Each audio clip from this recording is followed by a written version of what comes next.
الرحمن الرحیم۔ ہم آج کے اس وقت میں سرکار دو عالم صلی اللہ علیہ وسلم کے ہجرت کرنے کے بعد کے آپ صلی اللہ علیہ وسلم نے جب ہجرت کی اور مکہ سے مدینہ منورہ آ گئے تو مدینہ منورہ آنے کے بعد کے جو پہلے سال جو واقعات رونما ہوئے ہیں تو ہجرت کے پہلے سال کے واقعات کے متعلق پڑھیں گے کہ ہم نے پڑھا کہ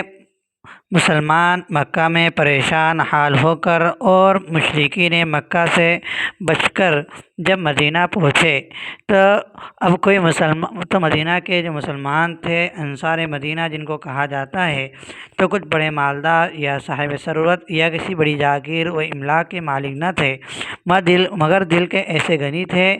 اسلام کے ایسے فدائی اور مسلمان بھائیوں پر اتنے قربان تھے کہ جب کوئی مہاجر ننگی تلوار کھینچی ہوئی کمانوں سے جان بچا کر بھوکا پیاسا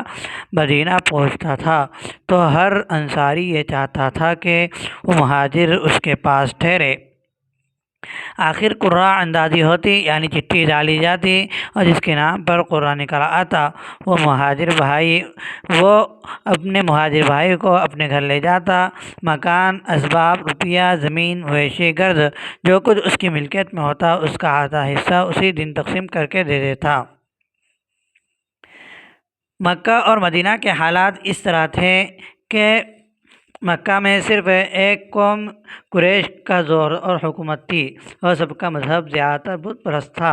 مدینہ مختلف اقوام اور مختلف مذاہب کا مجموعہ تھا، وہاں بت پرست بھی تھے، یہودی بھی تھے اور کم تعداد میں عیسائی بھی تھے۔ یہودیوں کے کئی زبردست قبیلے بنو نذیر، بنو قینقاع، بنو قریظہ جو اپنے جداگانہ قلعوں میں رہا کرتے اور تجارت اور سود خوری کی وجہ سے بہت مالدار تھے۔ اللہ تعالیٰ کے برگزیدہ نبی موسیٰ علیہ السلام نے اپنے وعد میں یہودیوں کو یہ پیشن گوئی دی تھی کہ میرے بعد میری طرح اللہ تبارک و تعالیٰ ایک پیغمبر کو بھیجیں گے۔ تو یہود اس وقت سے یہ امید کیے ہوئے تھے اور اسی امید پر مدینہ آ کر ٹھہرے ہوئے تھے کہ بنی اسماعیل میں پیدا ہونے والا نبی یہود کے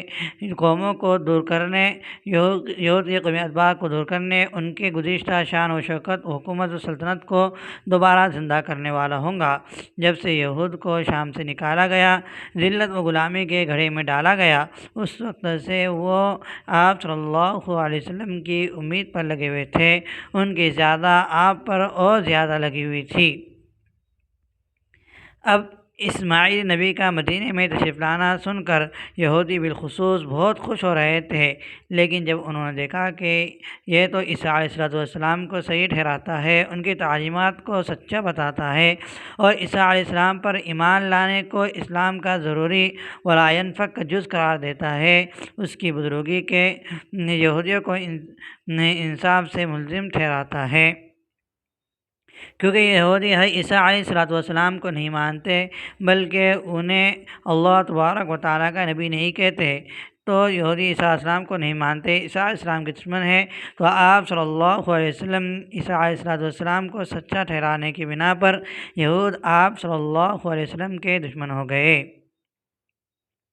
اور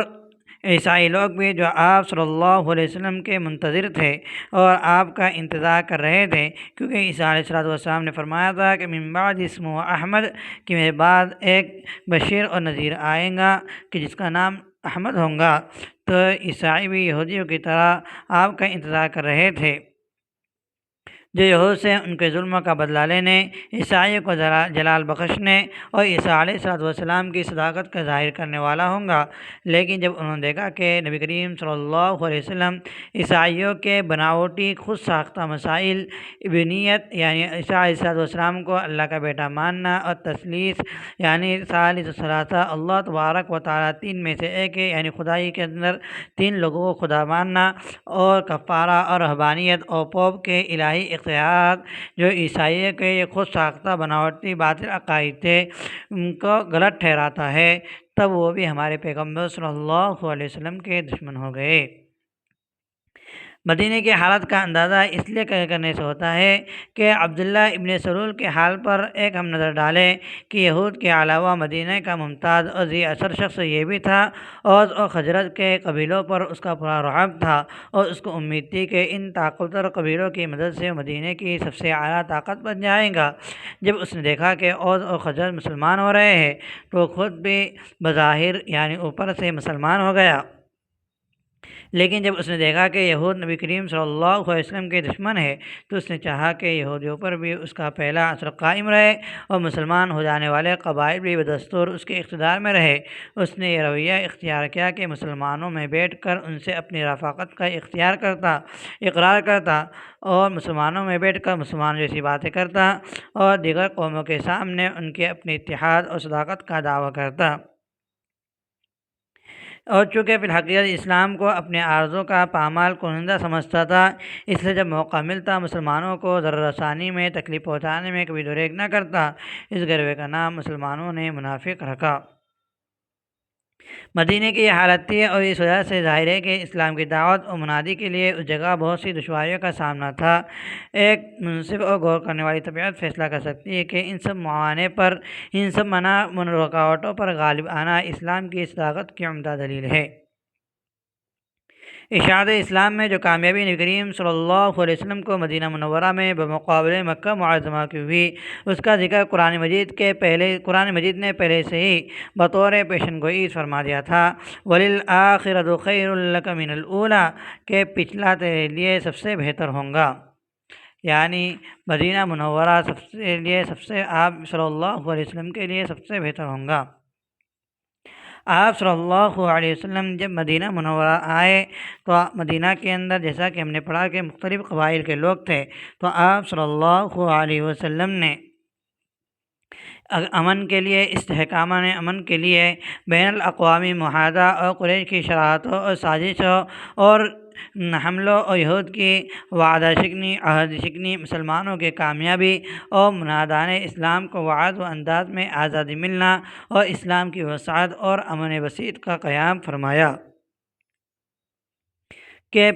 آپ صلی اللہ علیہ وسلم نے تمام قوموں سے ایک عہد لیا،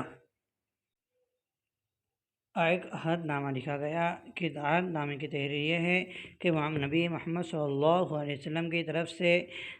درمیان مسلمان قریش و یثرب کے اور یہود کے جو مسلمان تابع ہو اور ان کے ساتھ جو الحاق ہے، ہر فریق اپنے مذہب پر قائم رہ کر درج ذیل امور کا پابند ہوگا کہ قصاص اور خون بہا کے جو طریقے قدیم زمانے سے چلے آ رہے ہیں وہ عدل و انصاف کے ساتھ دستور قائم رہیں گے۔ ہر گروہ کو عدل و انصاف کے ساتھ اپنی جماعت کا فدیہ دینا ہوگا، یعنی جس قبیلے کا جو قیدی ہوگا اس قیدی کے چھڑانے کے لیے مال اور فدیہ کا دینا اسی قبیلے کے ذمہ ہوگا۔ ظلم اور گناہ اور عدوان اور سرکشی اور فساد کے مقابلے میں سب متفق رہیں گے، اس بارے میں کسی کی رعایت نہ کی جائیں گی، اگرچہ وہ کسی کا بیٹا ہی کیوں نہ ہو۔ کوئی مسلمان کسی مسلمان کو کسی کافر کے مقابلے میں قتل کرنے کا مجاز نہ ہوگا، اور نہ کسی مسلمان کے مقابلے میں کسی کافر کی کسی قسم کی مدد کی اجازت ہوگی۔ ایک ادنیٰ مسلمان کو پناہ دینے کا وہی حق ہوگا جیسا کہ ایک بڑے رتبے کے مسلمان کو دینے کا حق ہوتا ہے۔ جو یہود مسلمانوں کے تابع ہو کر رہیں گے ان کی حفاظت مسلمانوں کے ذمہ ہوں گی، ان پر نہ کسی قسم کا ظلم ہوگا، نہ ان کے مقابلے میں ان کے دشمن کوئی ان کی مدد کی جائیں گی۔ کسی کافر اور مشرک کو یہ حق نہ ہوگا کہ مسلمان کے مقابلے میں قریش کے کسی جان یا مال کو پناہ دے یا قریش اور مسلمان کے درمیان حائل ہو جائے۔ جنگ کے وقت یہود کو جان و مال سے مسلمانوں کا ساتھ دینا ہوگا اور مسلمانوں کے خلاف مدد کی اجازت نہ ہوگی۔ نبی کریم صلی اللہ علیہ وسلم کا کوئی دشمن اگر مدینہ پر حملہ کرے تو یہود پر حضرت صلی اللہ علیہ وسلم کی مدد لازم ہوگی، ضروری ہوگی۔ جو قبائل اس عہد اور حلف میں شریک ہے، اگر ان میں سے کوئی قبیلہ اس حلف اور عہد سے علیحدگی اختیار کرنا چاہے تو نبی کریم صلی اللہ علیہ وسلم کے اجازت کے بغیر علیحدگی اختیار کرنے کا مجاز نہ ہوگا۔ کسی فتنہ پرداز کی مدد یا اس کو ٹھکانہ دینے کی اجازت نہ ہوں گی۔ جو شخص کسی بدعتی کی مدد کرے گا یا اس کو اپنی بات ٹھکانہ دے گا، اس پر اللہ کی لعنت اور غضب ہے، قیامت تک اس کا کوئی عمل قبول نہیں ہوگا۔ مسلمان اگر کسی سے صلح کرنا چاہیں گے تو یہود کو بھی اس صلح میں شریک ہونا ضروری ہوگا۔ جو کسی مسلمان کو قتل کرے اور گواہی موجود ہو تو اس کا قصاص لیا جائے گا، الا یہ کہ ولی مقتول دیت وغیرہ پر راضی ہو جائے۔ جب کوئی جھگڑا یا باہمی اختلاف ہو جائے تو اللہ اور اس کے رسول کی طرف رجوع کیا جائے۔ جن قبائل سے آپ صلی اللہ علیہ وسلم نے یہ معاہدہ کیا تو یہود کے 3 بڑے قبیلے شامل تھے۔ مدینہ اور اطراف مدینہ میں رہتے تھے بنو قینقاع، بنو نذیر، بنو قریظہ۔ ان قبائل نے چونکہ حضرت صلی اللہ علیہ وسلم کی پیروی اور اتباع سے گریز کیا تھا، اس لیے حضرت صلی اللہ علیہ وسلم نے یہ ایک عہد نامہ لکھایا تاکہ فتنہ اور فساد نہ پھیلا سکے، مگر تینوں قبیلوں نے یکے بعد دیگرے معاہدے کی خلاف ورزیاں کی اور اسلام کی دشمنی اور اس کے خلاف سازشوں میں بھرپور حصہ لیا اور اپنے کیے کی سزا بھگتی، جیسا کہ آئندہ ان کا تذکرہ تفصیلاً آئے گا۔ مہاجرین جب مکہ سے اللہ تعالیٰ کے لیے اپنے اہل و عیال اور اپنے رشتہ داروں اور اپنے گھر اور اپنے اقارب رشتہ داروں کو اور گھر بار کو چھوڑ کر مدینہ پہنچے تو آپ صلی اللہ علیہ وسلم نے مہاجرین و انصار کو مواخات یعنی بھائی بندی کا حکم دیا تاکہ وطن اور اہل و عیال سے مفارقت کی وحشت اور پریشانی انصار کی الفت و معانت سے بدل جائے۔ ضرورت کے وقت ایک دوسرے کے معین و مددگار اور مصیبت کے وقت ایک دوسرے کے مسار ہو، ضعیف اور کمزور کو قوی اور زبردست کی قوت سے قوت حاصل ہو، ضعیف قوی کے لیے قوت کا بازو بنے، اعلیٰ شخص ادنیٰ شخص کے فوائد سے اور ادنیٰ شخص اعلیٰ شخص کے منافع سے مستفید اور منتفع ہو، اور مہاجرین و انصار کے منتشر دانے ایک رشتے مواخات میں مستقل ہو کر منسلک ہو کر شیء واحد بن جائے، تشدد اور تفرق کا نام و نشان باقی نہ رہے۔ سب مل کر اللہ کی رسی کو مضبوطی سے پکڑ لیں۔ جو تفریق اور اختلاف بنی اسرائیل کی ہلاکت اور بربادی کا سبب بنا، یہ امت مرحومہ اس سے بالکل محفوظ رہے اور اجتماع کی وجہ سے اللہ جل شانہ کا ہاتھ ان کے سر پر رہے۔ اگر سے زمانے جاہلیت کے تفاخر اور مباحثت کا کوئی فاسد مادہ قلب میں باقی ہے تو اس رشتے مساوات سے اس کا استحصال اور اس کا قمع ہو جائے، یعنی جڑ سے اکھڑ جائے، اور قلب بجائے تفاخر اور تعالی غرور اور نخوت کے تواضع، مسکنت، مواخات اور مواسات سے معمور ہو جائے۔ خادم، مخدوم، غلام اور مولا اور محمود اور عیاذ سب ایک ہی صف میں آ جائے۔ دنیا کے سارے امتیازات مٹ کر صرف تقویٰ اور پرہیزگاری کا شرف اور بزرگی باقی رہ جائے۔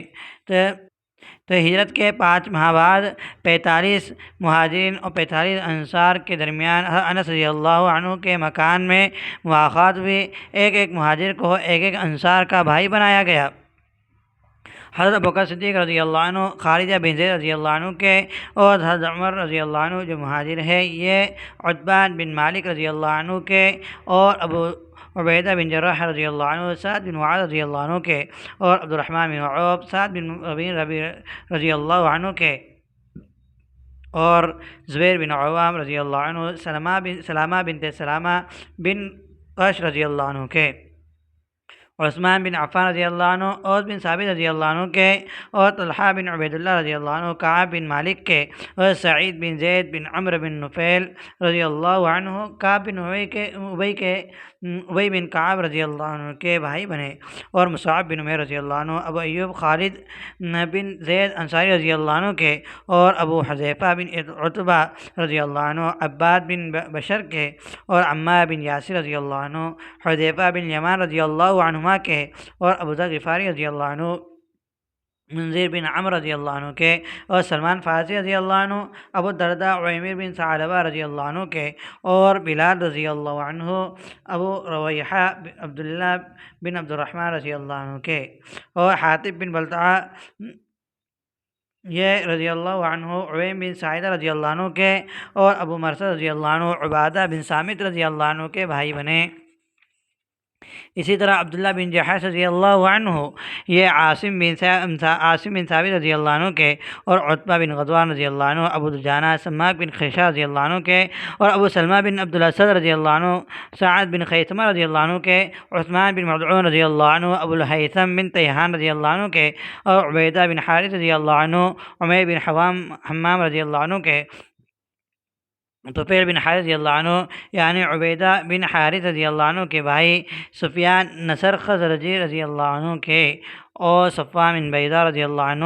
رافع بن معلہ کے، اور مقداد رضی اللہ عنہ، عبداللہ بن رواحہ کے، اور ذو الشمالین رضی اللہ عنہ، یزید بن حارث رضی اللہ عنہ کے، اور ارقم رضی اللہ عنہ، طلحہ بن زید رضی اللہ عنہ کے، اور زید بن خطاب رضی اللہ عنہ، معین بن عدی رضی اللہ عنہ کے، اور عمرو بن سراقہ رضی اللہ عنہ، سعد بن زید رضی اللہ عنہ کے، اور عاقب بن مکیر رضی اللہ عنہ، بشیر بن عبد المنذر رضی اللہ عنہ کے، اور خنیس بن حذافہ رضی اللہ عنہ، منذر بن محمد رضی اللہ عنہ کے، اور صبرہ بن ابی روحم رضی اللہ عنہ، عبادہ بن خشخاش رضی اللہ عنہ کے، اور مصطح بن اثاثہ رضی اللہ عنہ، زید بن المزین رضی اللہ عنہ کے، اور عکاش بن محدن، یہ مجدد بن زیاد رضی اللہ عنہ کے، اور مہجہ مولا عمر رضی اللہ عنہ، سراقہ بن مالک بن عمرو بن نطیہ رضی اللہ عنہ کے۔ انصار نے بھائی چارگی کا، مواخات کا بھرپور حق ادا کیا، اور جس مخلصانہ اثار کا ثبوت دیا، اولین و آخرین میں اس کی نظیر ملنا ناممکن ہے، اور زمین، مال، جائیداد جو مہاجرین کے ساتھ سلوک کیا، وہ تو کیا ہی زمین اور باغات مہاجرین کو دے ڈالے۔ اس سے بڑھ کر کہ جس انصاری صحابی کی 2 بیویاں ہوتی، اس نے اپنے مہاجر بھائی کو کہا کہ آپ کو جو پسند ہو اس کو پسند کرو، میں اس کو طلاق دے دیتا ہوں، طلاق کے بعد آپ نے اس سے نکاح کر لینا۔ کوئی انصاری اپنے درہم و دنانیر کا اپنے مہاجر بھائی سے زیادہ اپنے آپ کو مستحق نہیں سمجھتا تھا، چنانچہ مہاجرین نے انصار کی اس بے مثال ہمدردی اور ایثار کو دیکھ کر آپ سے عرض کیا، یا رسول اللہ، جس قوم پر ہم آ کر اترے ہیں ان سے بڑھ کر کسی قوم کو ہم نے ہمدرد اور غمگسار، مخلص اور وفا شعار، تنگی اور فراخی حال میں مددگار نہیں دیکھا۔ ہم کو اندیشہ ہے کہ سب اجر انہی کو مل جائے اور ہم اجر سے بالکل محروم ہو جائے۔ آپ صلی اللہ علیہ وسلم نے فرمایا، جب تک تم ان کے لیے دعا کرتے رہو گے، یعنی دعا کا احسان درہم و دینار کے احسان سے کم نہیں ہوتا بلکہ کچھ زیادہ ہی ہوتا ہے۔ بعد والے سال میں ہی آپ صلی اللہ علیہ وسلم نے مسجد نبوی کی تعمیر کی، جس کی بات یہ ہے کہ آپ صلی اللہ علیہ وسلم جب مدینہ میں داخل ہوئے، اور مدینہ کے مہاجر صحابہ یہ چاہتے تھے کہ آپ صلی اللہ علیہ وسلم ان کے یہاں ٹھہرے، لیکن آپ صلی اللہ علیہ وسلم نے فرمایا تھا کہ میری اٹھنی کو چھوڑ دو، وہ اللہ تبارک و تعالیٰ کی طرف سے معمور ہے، اسے حکم دیا گیا ہے۔ چنانچہ آپ صلی اللہ علیہ وسلم کی اٹھنی آ کر جا بیٹھی تھی، وہ جگہ یتیموں کا مربت تھا، یعنی اونٹوں کا باڑہ تھا، یعنی کچی خشک کھجور خشک کرنے کی جگہ تھی۔ آپ نے اس جگہ کے دریافت فرمایا کہ جگہ کس کی ملکیت ہے؟ معلوم ہوا کہ یہ 2 بیٹے، 2 لڑکے سہل اور سہیل رضی اللہ عنہ کی ہے۔ آپ نے ان دونوں یتیموں کو بلایا اور ان سے یہ زمین کا ٹکڑا خرید کر مسجد بنائے، اور ان کے چچا سے جن کی زیر تربیت یہ دونوں یتیم بچے تھے، خرید و فروخت کی گفتگو فرمائی۔ ان دونوں نے کہا کہ ہم اس خرمن کو بلا کسی معاوضے کے آپ کی نظر کرتے ہیں، ہم اللہ کے سوا کسی اور چیز کی قیمت کا خواستگار نہیں ہے، مگر آپ نے قبول نہیں فرمایا اور قیمت دے کر اس کو خریدا۔ زہری رضی اللہ عنہ فرماتے ہیں کہ رسول اللہ صلی اللہ علیہ وسلم نے ابوبکر رضی اللہ عنہ کو حکم دیا تھا کہ اس زمین کی قیمت دے دو، اور ابوبکر رضی اللہ عنہ نے 10 دینار اس کی قیمت ادا فرمائے۔ صحابہ اکرام رضی اللہ عنہ مسجد بناتے تو آپ صلی اللہ علیہ وسلم ان کے ساتھ شریک ہوتے، اور آپ صلی اللہ علیہ وسلم بھی ان کے ساتھ مسجد کے بنانے کے اندر اشعار گاتے۔ ایک شعر یہ ہے کہ اللہم ان الاجر الا اجر الآخرہ فرحم الانصار والمہاجرہ، کہ بلا شبہ حقیقت میں اجرت و آخرت کا اجر ہے، پس مہاجرین اور انصار پر رحم فرما جو صرف آخرت کا اجر ہے۔ ایک جگہ فرمایا کہ اللہ اللہم لا عیش الا فی عیش الآخرہ فرحم الانصار مہاجرہ، کہ زندگی تو وہی زندگی ہے جو آخرت کی زندگی ہے، بس اللہ تو ہم پر رحم فرما۔ تو اینٹیں اٹھا کر لانے میں عثمان بن مظعون رضی اللہ عنہ بھی تھے۔ عثمان بن مظعون فطری طور پر بہت نظیف الطبع آدمی تھے، مزاج میں صفائی صاف ستھرائی بہت تھی، اور جب اینٹ اٹھاتے تو کپڑے سے دور رکھتے، جہاں کپڑے پر ذرا بھی غبار پڑ جاتا تو اس کو جھاڑ لیتے۔ تو مسجد نبی تعمیر ہوئی۔ یہ مسجد اپنی سادگی میں بے مثل تھی، اور کچی اینٹوں کی دیواریں تھیں، کھجور کے تنوں کے ستون تھے، اور کھجور ہی کی شاخوں اور پتوں کی چھت تھی۔ جب بارش ہوتی تو پانی اندر آتا، اس کے بعد میں چھت کو گارے سے لپ دیا گیا۔ 100 گز لمبی اور تقریباً 100 گز چوڑی تھی، تقریباً 3 ہاتھ گہری، اور بنیادیں تھیں۔ دیوار کی بلندی قد آدم سے زائد تھی، اور دیوار قبلہ بیت المقدس کی جانب رکھی گئی تھی۔ مسجد کے 3 دروازے رکھے گئے، ایک دروازہ اس طرف کے جس جانب سے اب قبلے کی دیوار ہے، دوسرا دروازہ مغرب کی جانب سے جسے باب الرحمہ کہتا ہے، اور تیسرا دروازہ جس سے آپ آتے جاتے تھے جسے آپ باب جبرائیل کہتے ہیں۔ جب 16 یا 17 ماہ کے بعد جب بیت المقدس کا قبلہ رخ ہونا منسوخ ہوگا، خانہ کعبہ کی طرف نماز پڑھنے کا حکم نازل ہوا، تو جو دروازہ مسجد کے عقب میں مسجد کے پیچھے جانب بند کر دیا گیا تھا، اس کے مقابل دوسرا دروازہ قائم کر دیا گیا۔ اور مسجد نبی کی تعمیر ہونے کے بعد آپ صلی اللہ علیہ وسلم نے ازواج مطہرات کے لیے حجروں کی بنیاد ڈالی، اور سر دست 2 حجر تیار کروائے، ایک ہے سودا بنت زمعہ رضی اللہ عنہ کا، اور ایک ہے عائشہ رضی اللہ عنہا کا۔ بقیہ حجرے بعد میں حسب ضرورت تعمیر ہوتے رہے۔ مسجد کے متصل حارثہ بن نعمان رضی اللہ عنہ کے مکانات تھے۔ جب آپ صلی اللہ علیہ وسلم کو ضرورت پیش آئی تو حارثہ رضی اللہ عنہ آپ کو نظر کر دیتے، اس طرح کے بعد دیگر تمام مکانات آپ کے نظر کر دیے گئے، اور اکثر حجرے کھجور کی شاخوں اور بعض کچی اینٹوں اور دروازوں پر کمبل اور ٹاٹ کے پردے سے تھے۔ حجرے میں کیا تھا؟ زہد، تقویٰ کی تصویر اور دنیا کی بے ثباتی کا نقشہ تھا۔ ان حجروں میں گھر سے اکثر و بیشتر رات کو چراغ نہیں جلتے تھے، اور ضرورت بھی نہ تھی۔ جس گھر میں اللہ تعالیٰ کا داعی بشیر و نذیر اور سراج منیر رہتا ہو، وہاں کسی شمع اور چراغ کی کیا ضرورت ہے اور کیا حاجت ہے۔ ابو سعید خدری رضی اللہ عنہ فرماتے ہیں کہ جب نبی کریم صلی اللہ علیہ وسلم ہجرت فرما کر مدینہ منورہ آ گئے تو ہم میں سے جو شخص مرنے کے قریب ہوتا، ہم آپ کو اطلاع کرتے، آپ صلی اللہ علیہ وسلم تشریف لاتے، اس کے لیے استغفار فرماتے، اور آپ مرنے کے بعد دفن تک وہیں تشریف رکھتے تھے۔ اس میں بسا اوقات آپ کو بہت دیر ہو جاتی، اس لیے ہم نے التزام کیا کہ مرنے کے بعد آپ کو اطلاع دیا کرے۔ چنانچہ چند روز یہ معمول رہنے کے بعد آپ صلی اللہ علیہ وسلم کو اطلاع دیتے اور تشریف لاتے، اور نماز پڑھنے اور میت کے لیے دعا اور استغفار فرماتے۔ بعض اوقات دفن میں بھی شرکت فرماتے، بعض اوقات نماز جنازہ سے فارغ ہو کر تشریف لے جاتے۔ آپ کی سہولت کی غرض سے ہم نے التزام کر لیا کہ جنازہ لے کر خود آپ صلی اللہ علیہ وسلم کے گھر پر حاضر ہو۔ آپ وہیں اپنے گھر کے قریب جنازہ نماز پڑھا رہے تھے۔ اس وجہ سے اس جگہ کا نام جہاں آپ صلی اللہ علیہ وسلم نماز پڑھا کرتے تھے موضع الجنائز ہو گیا۔ تو آپ صلی اللہ علیہ وسلم نے مدینہ آنے کے بعد مسجد نبی کی تعمیر کا سلسلہ شروع کیا، اور اس کے بعد جب نمازوں کا سلسلہ شروع ہوا تو 2 نمازیں صبح اور عصر کی ابتدا تو بعثت ہی میں فرض ہو چکی تھی، یعنی آپ صلی اللہ علیہ وسلم کو جو نبوت ملی تھی اس وقت یہ فرض ہو چکی تھی۔ پھر معراج کی رات میں 5 نمازیں فرض ہوئی، لیکن مغرب کی نماز چھوڑ کر باقی سب نمازیں 2 رکعت تھی۔ سفر و حضر پھر اس کے بعد سفر و حضر میں اور عصر و عشاء کی نمازیں 4 رکعت کر دی گئی۔ اب یہ معمول رہا کہ جب نماز کا وقت آتا تو خود بخود حضور صلی اللہ لوگ آپ صلی اللہ علیہ وسلم کے بعد جمع ہوتے ہیں۔ اس لیے آپ کو خیال ہوا کہ نماز کے لیے کوئی ایسی علامت ہونی چاہیے جس سے تمام اہل محلہ بے وقت حاضر ہو جائے، سہولت کے ساتھ حاضر ہو جائے، انہیں کوئی پریشانی نہ ہو۔ کسی نے کہا کہ ناقوس بجا کر، ناقوس ایک لکڑی کا نام ہے جس کو نصارہ اپنے گھر میں بجانے کے لیے استعمال کرتے ہیں، جیسے آج کل گھنٹہ، شنکھ وغیرہ۔ کسی نے کہا کہ بوک بجایا جائے، بوک بغل کے معنی میں ہے۔ یہ طریقہ یہود کا تھا کہ اپنے معبد میں جمع ہونے کے لیے بغل بجاتے، اور لوگ اس کی آواز سن کر جمع ہو جایا کرے، لیکن آپ صلی اللہ علیہ وسلم نے ناقوس کو نصارہ کی مشابہت کی وجہ سے ناپسند فرمایا اور بوق بجائے یہود کی مشابہت کی وجہ سے ناپسند فرمایا۔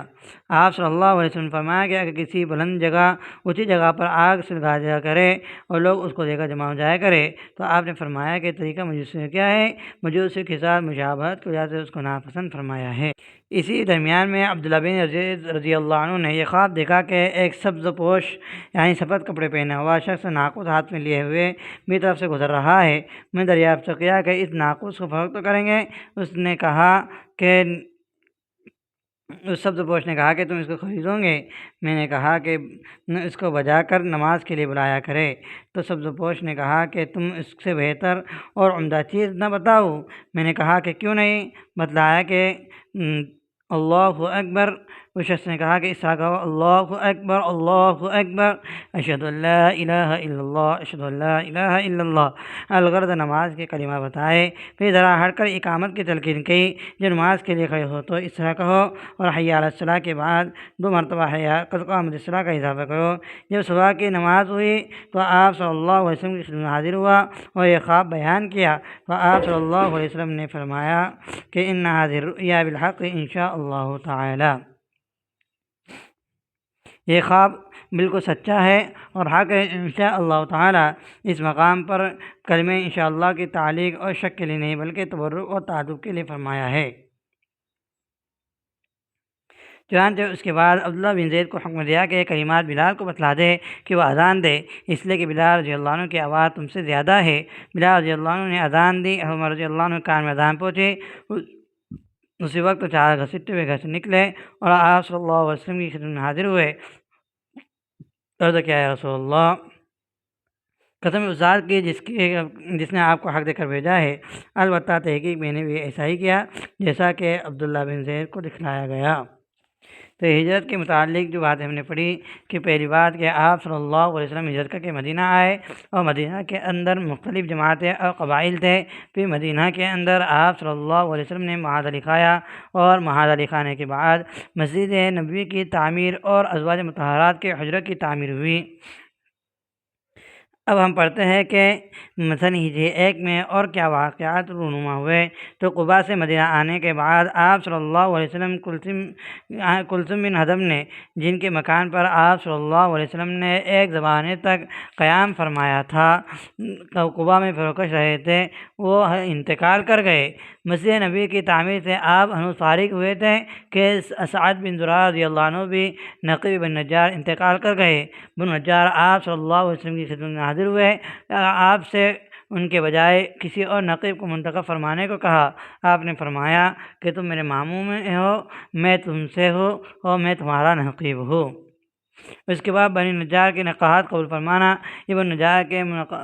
نجار کے مناقب میں سے ہے جس پر لوگ فخر کرتے ہیں۔ اسی سال مشرکین مکہ کے 2 سرداروں نے انتقال کیا، ولید بن مغیرہ اور عاص بن وائل نے انتقال کر دیا۔ اور اسی طرح مدینہ ہجرت کر کے مدینہ پہنچنے کے بعد 8 یا 9 ماہ شوال کے مہینے عائشہ رضی اللہ عنہ سے آپ صلی اللہ علیہ وسلم نے رخصتی فرمائی، جن سے حضرت خدیجہ رضی اللہ عنہ کے انتقال کے بعد آپ صلی اللہ علیہ وسلم نے حضرت عائشہ سے نکاح کیا اور رخصتی ہوئی۔ وقت حضرت عائشہ رضی اللہ عنہ کی عمر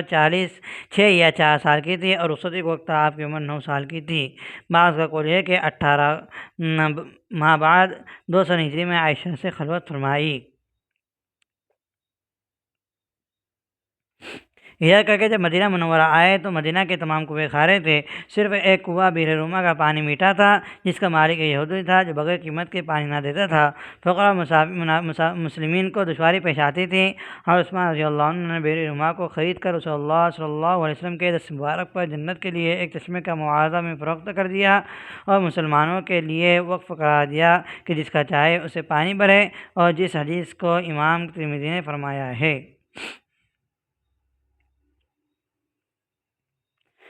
تو ہم نے آج کے سرکم میں سرکار عالم صلی اللہ علیہ وسلم کے ہجرت کے بعد کے واقعات کے متعلق پڑھا ہے۔ انشاءاللہ تعالی ہم سن ہجری 2 کے واقعات اور سیکنڈ موبائل کے متعلق پڑھیں گے انشاءاللہ تعالی۔